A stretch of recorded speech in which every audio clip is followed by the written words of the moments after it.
Halo guys, kita jumpa lagi. Sebagaimana kita ketahui bahwa mobil Toyota New Rush, Mitsubishi Expander, Honda BR-V, Suzuki XL7, dan Avanza adalah mobil-mobil yang banyak peminatnya di tanah air. Bahkan, bukan hanya di tanah air loh guys, kelima mobil ini juga banyak menarik minat para pembeli di luar negeri, mulai dari kawasan Asia bahkan sampai ke Afrika.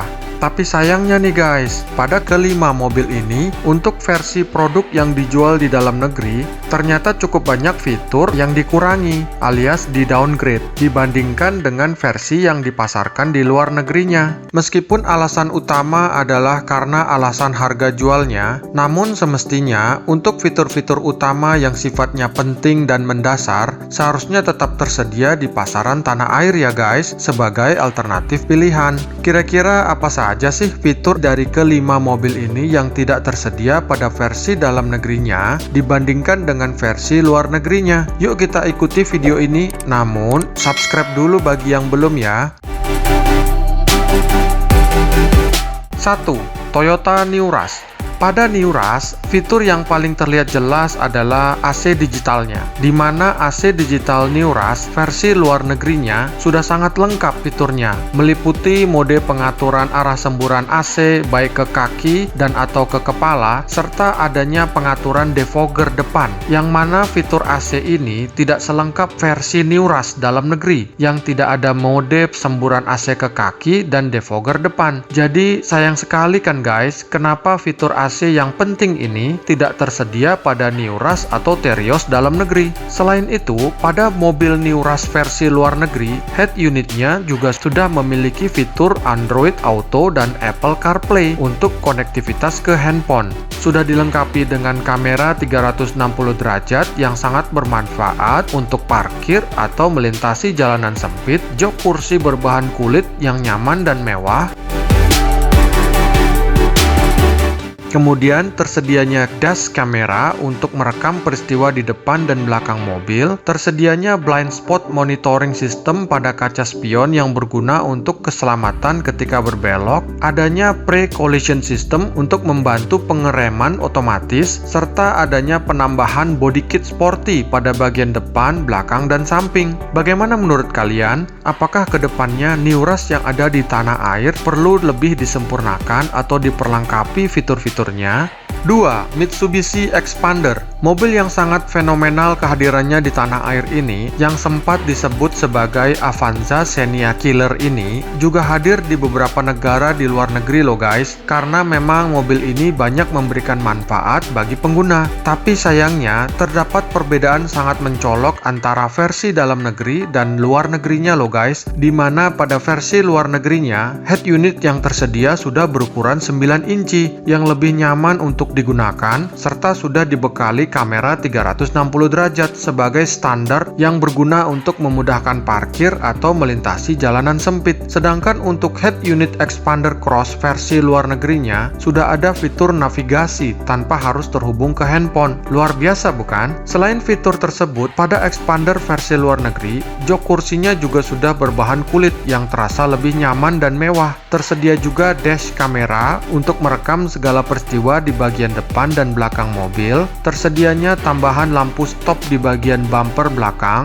tersedianya auto headlamp, serta yang tak kalah penting adalah tersedianya leveling ketinggian lampu utama. Lengkap sekali bukan?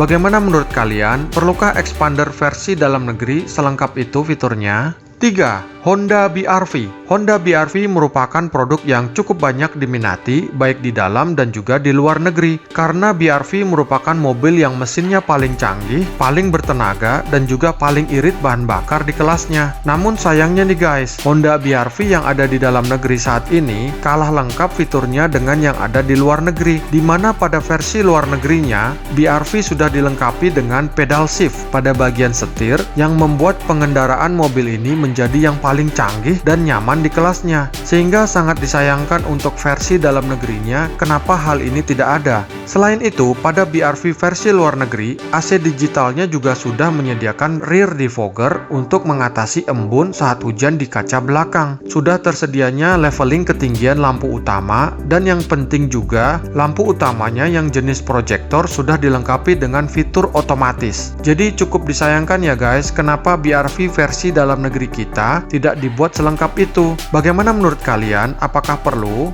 4. Suzuki XL7. Mobil yang merupakan pendatang baru di tanah air ini merupakan mobil yang tidak bisa dipandang sebelah mata guys, karena mobil ini hadir di tanah air dengan membawa banyak fitur-fitur canggih dan paling lengkap di kelasnya. Namun siapa sangka ternyata masih ada fitur dari mobil ini yang tidak tersedia pada versi dalam negerinya, dan justru malah tersedia di versi luar negerinya. Di antaranya adalah ketersediaan 3 headrest pada baris kedua, di mana pada versi luar negerinya unsur keselamatan harus yang utama, sehingga hanya pada versi luar negeri XL7 sudah menyediakan 3 headrest untuk 3 penumpang baris kedua. Selain itu, yang paling tampak perbedaannya adalah ukuran head unit dari mobil ini, di mana pada versi luar negerinya ukuran head unit yang tersedia adalah berukuran 10 inci. Wah, nyaman sekali ya. Bahkan selain besar, head unitnya ini juga sudah menyediakan fitur navigasi peta tanpa harus repot-repot terhubung ke perangkat handphone. Bagaimana menurut kalian? Apakah perlu XL7 versi dalam negeri lebih diperlengkapi lagi fiturnya? 5. Toyota Avanza. Mobil yang dijuluki rajanya MPV di tanah air ini ternyata juga banyak diminati di luar negerinya loh guys. Tapi anehnya, kenapa mobil Avanza yang lahir dan menjadi besar di tanah air ini malah fitur yang disediakan tidak selengkap fitur yang tersedia untuk Avanza versi luar negerinya? Contoh yang paling terlihat adalah fitur AC di mobil ini guys. Untuk versi luar negerinya, fitur AC-nya sudah sangat lengkap, meliputi mode arah semburan angin, defogger depan dan belakang yang sangat dibutuhkan dalam berkendara. Bandingkan dengan versi dalam negerinya yang fitur AC-nya tergolong minim seperti ini. Selain itu, pada Avanza versi luar negeri sudah ada yang menyediakan fitur blind spot untuk memberikan keamanan ketika mobil akan berbelok. Adanya lampu stop bagian bumper, adanya dash kamera untuk perekaman peristiwa di depan dan belakang mobil, dan yang terpenting head unit Avanzanya sudah mendukung Android Auto dan Apple CarPlay.